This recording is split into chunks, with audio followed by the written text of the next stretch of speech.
Our exhortation this morning comes from two passages. The first is Philippians chapter 2, verse 14, which says, do all things without complaining or disputing. And our second passage is from Romans 12, 18, which says, if it is possible, as much as depends on you, live peaceably with all men. This morning, I want to draw your attention to the sin of constantly engaging in arguments. Dorothy Sayers talks about the dialectic stage of learning when early teens become sassy and argumentative. Parents of teenagers know this phase well, that phase where your child believes that every battle must be fought and every battle and every hill is worth dying on.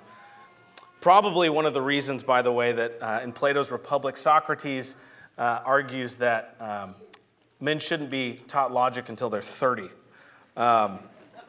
Unfortunately, many never grow out of this phase. While it's important to help our kids learn how to think and how to argue well, we must also model when it is appropriate to argue and what kinds of arguments that we are to engage in. We must teach them also that frequently arguments are sinful. Many times, for example, we argue because we're bored, like the busybodies that Paul mentions who gossip and meddle in other people's affairs. Social media.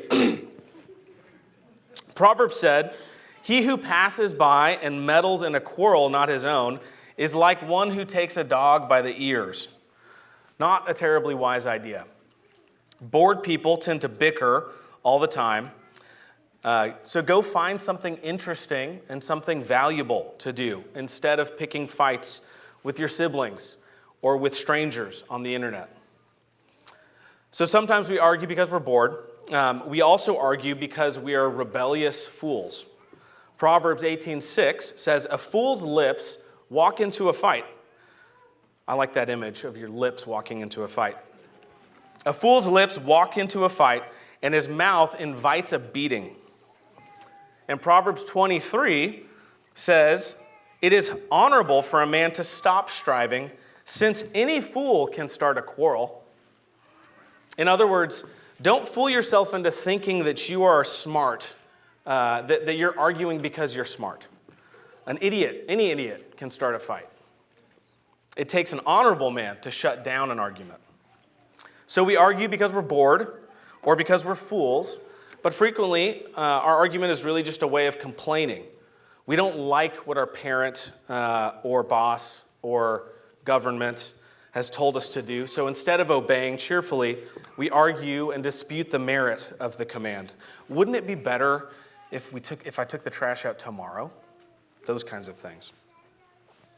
In Galatians 5, we get this list of the fruits of the Spirit that we're all aware of.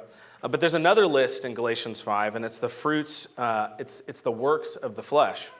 There are 17 things on the list. I won't list them all.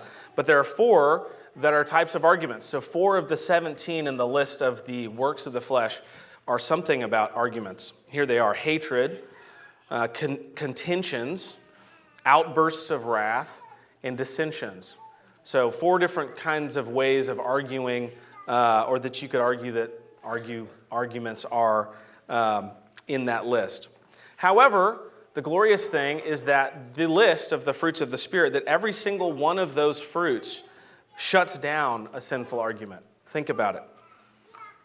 Love shuts down an argument.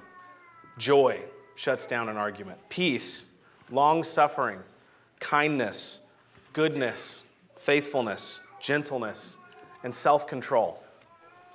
Paul concludes Galatians 5 by saying, those who belong to Christ have crucified the flesh with its passions and desires. If we live in the Spirit, let us also walk in the Spirit. Let us not become conceited, provoking one another, envying one another. So the exhortation this morning is to live in the Spirit.